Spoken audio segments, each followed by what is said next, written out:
What's going on, my little sketchy motherfuckers? Well, okay, I allowed you motherfuckers to have a day without me since this morning. And since then, I got all the emails piled up, so we're going to be tackling those things. But I just want to put something out. You notice how the market today was, the news is all, the Dow's up. Oh my God, there's going to be 3 rate cuts coming.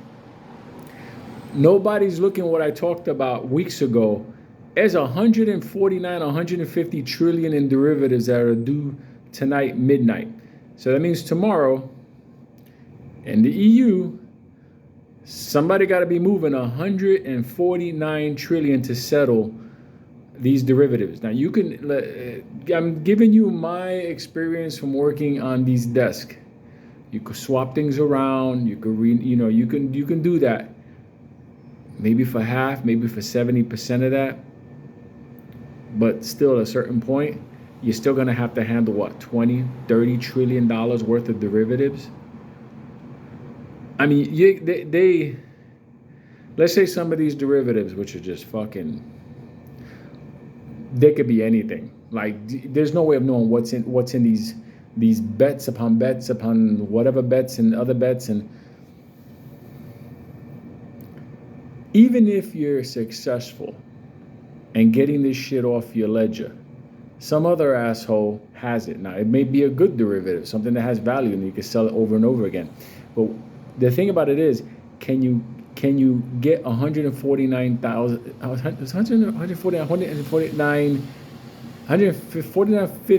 trillion dollars in derivatives?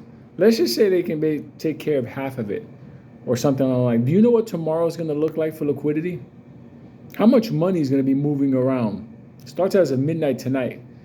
Now, most people are not looking at it because there's a little trick that the market and the powers that be are doing. They're like, look at the market, it's great. Oh my God, interest rates, whatever, everything's fine. The real deal is that 150 trillion in derivatives, 149, it's probably more like 160 trillion now.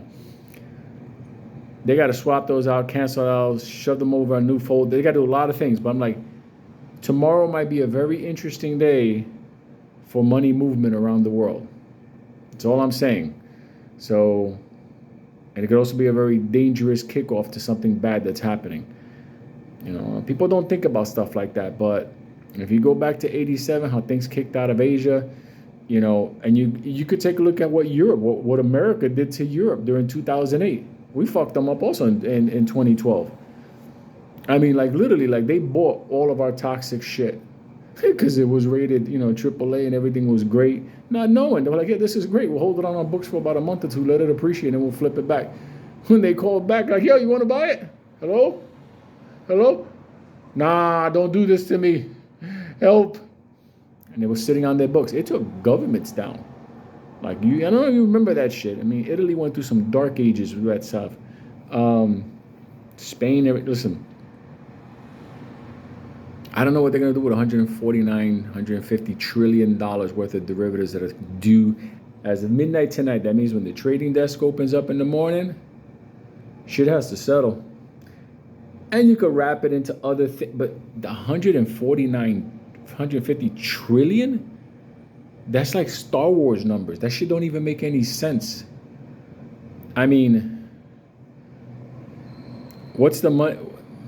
You know what kind of world we're going to be in if that shit goes bad? The European markets start to go down. It shifts over to the U.S. markets. And then the government has to have like hold the markets. What went up is about to come down. I'm just giving everybody a preview. That shit might be beautiful for XRP. You may say, why is that? Because the money system will officially be roasted tomorrow. I'm just telling you, something bad can happen after tonight, midnight. I don't think 150 trillion dollars is just going to appear. Now, the street, being the street, and I'm talking about City of London and everything else like that, not just Wall Street.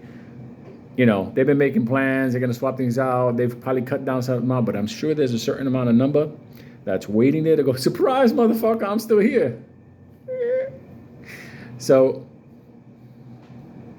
we'll see what happens tomorrow morning, but I'm giving you the warning because I gave you the warning before. A couple of weeks ago, I talked about these derivatives that were sitting. Remember, I'm also the guy in January, when I came back to this channel, I warned everybody that FDIC did not have the money to protect the banks and the bank customers. FDIC insured. Remember, I did the video. I said, FDIC has this budget, and this is what they're insuring. It's not possible. Remember, I warned everybody in January, and then we had Signature Bank and everything else like that, and First Republic. Just remember, I said it in January, and then in the summertime, the bank started to fail, and they were like, bail out bail-ins? What bail-ins? Bail out who? What? Who's bailing what?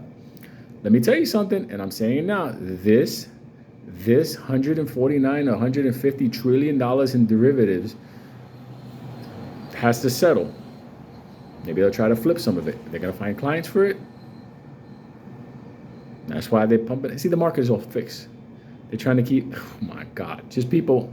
If you see shit go crazy tomorrow, remember, there's a video out there. You can fact check me about the 149 trillion in derivatives. I have it. It's on the playlist. You go back then, it starts going crazy tomorrow. You're gonna know what happened. Like, how does he know? Luke, I am your father. Ah. Anyway, hopefully not.